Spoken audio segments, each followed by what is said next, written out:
আসসালামু আলাইকুম রহমতুল্লাহ। কেমন আছেন? আশা করি ভালো আছেন। তো আজকে চলে আসলাম আরেক নতুন ভিডিও নিয়ে। তো আজকের ভিডিওটা হচ্ছে যে আমার কোয়েল পাখিগুলোকে যে খাবার খাওয়ানোর ফলে আমার কোয়েল পাখিগুলো এখন আলহামদুলিল্লাহ সুস্থ রয়েছে এবং কি বেশ বড়সড় হয়ে গেছে কয়েকদিনের ভিতরে। তো আমি আমার কোয়েল পাখিগুলোর আনছিলাম 12 দিন বয়সে।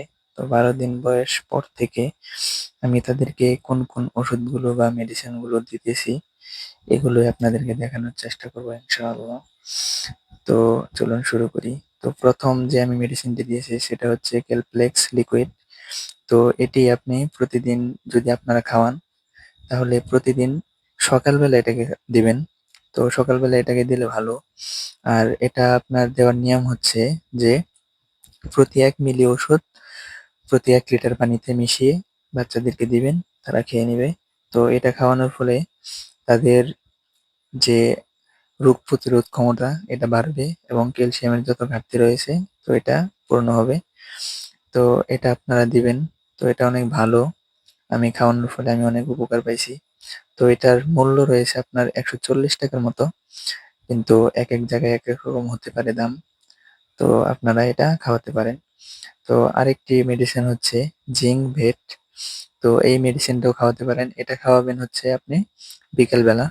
তো রাতে যখন পানি দিবেন বা সন্ধ্যার পরে, সন্ধ্যার আগে অর্থাৎ বিকেলবেলা যখন পানিটা দিবেন, তখন এটা মিক্স করে খাওয়াবেন। এটাও মিক্স করার নিয়ম হচ্ছে যে প্রতি ১ মিলি প্রতি ১ লিটার পানিতে মিক্স করে পাখিদেরকে দিবেন, তারা খেয়ে নিবে।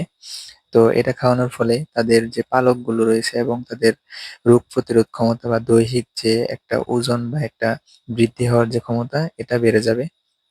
তো এইজন্য আপনারা এই জিঙ্ক বেডটা দিতে পারেন। তো এটা অনেক উপকার হয়। আমি খাওয়ানোর ফলে পাইছি। তো আরেকটা আপনারা মেডিসিন দিতে পারেন সেটা হচ্ছে জিস বেট। এটাও জিঙ্কেরই কাজ করে। তবে জিস বেটটা আপনি বড় পাখিদেরকে দিলে সবথেকে বেশি ভালো হয়। কারণ এটা ডিম উৎপাদনের ক্ষেত্রে, তবে ছোটদেরকেও দিতে পারেন।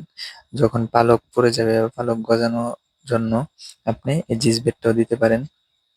তো এই জিস বেটটাও অনেক ভালো কাজ করে। তো এই ছিল আজকের ভিডিও। আর আমার খামারের জন্য দোয়া করবেন। আমি পাখিগুলো আনছি। তো এখানে বেশি পাখি মারা যায়নি। মাত্র ২ পিস পাখি মারা গেছে আজ পর্যন্ত।